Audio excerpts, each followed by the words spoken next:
मोहन, हम दोनों आज अलग हो रहे हैं, लेकिन आज से ठीक 20 साल बाद इसी चौराहे पर मिलेंगे। पिताजी, ये गल्ला तोलना मुझे अच्छा नहीं लगता। ऐसा कौन सा काम है जिसमें खुद के लिए मेहनत करना और ज्यादा से ज्यादा पैसा हो?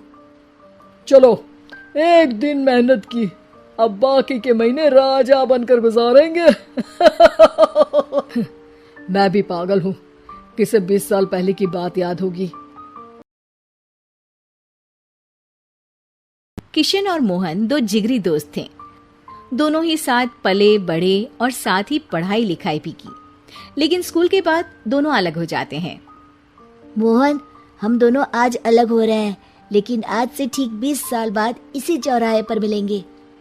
दोनों एक दूसरे से वादा करके अलग हो जाते हैं। किशन दूसरे शहर में आगे की पढ़ाई करने चला जाता है, तो मोहन अपने पिता के साथ उनकी दुकान में हाथ बटाने लगता है।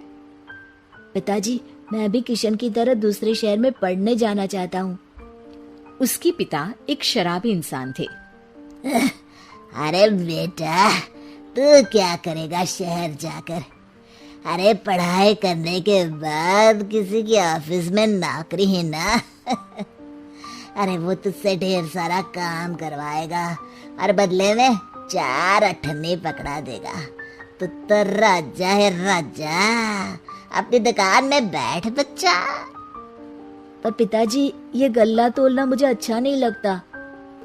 अरे इसी गल्ले को तोल तोल कर तो मैंने तुझे पढ़ाया लिखाया, इस लायक बनाया, और आज तुझे ये गल्ला तोलना अच्छा नहीं लगता। ये बोलकर वो मोहन को एक जोर का थप्पड़ लगा देते हैं। मोहन को थप्पड़ से गुस्सा आ जाता है और वो घर छोड़कर चला जाता है। 1-2 दिन भूखा रहने के बाद मोहन को पिता की बात याद आती है। ऐसा कौन सा काम है जिसमें खुद के लिए मेहनत करना और ज्यादा से ज्यादा पैसा हो? वो सोच में पड़ जाता है कि तभी उसे घोड़ों की आवाज आती है। वो एक पेड़ के पीछे छुप जाता है और जहां देखता है कि डाकू कैसे एक चादर फैलाते हैं और उसमें ढेर सारे सोने के गहने डाल देते हैं।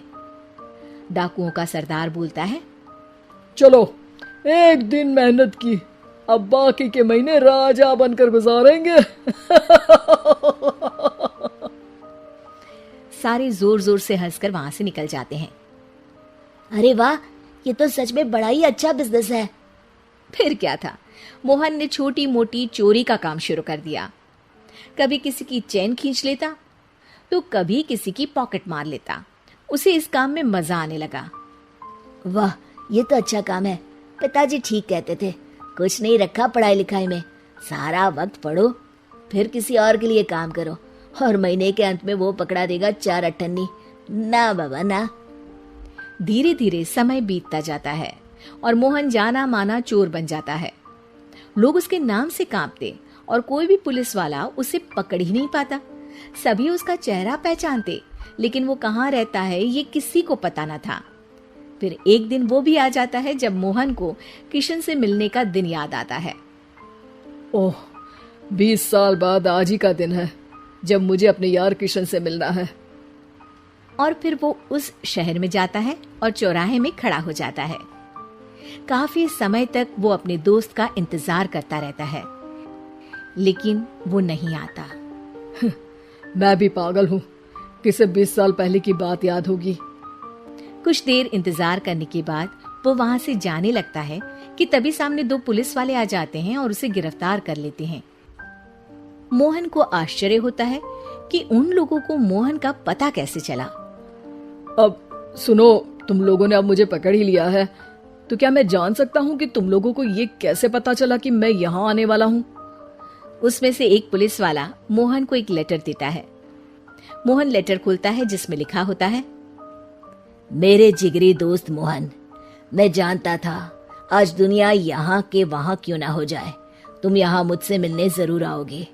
आज मन था कि मैं तुम्हें गले लगा लूं, लेकिन फर्ज की दीवार सामने आ गई। 20 साल बाद तुम एक मुजरिम के रूप में मेरे सामने खड़े थे।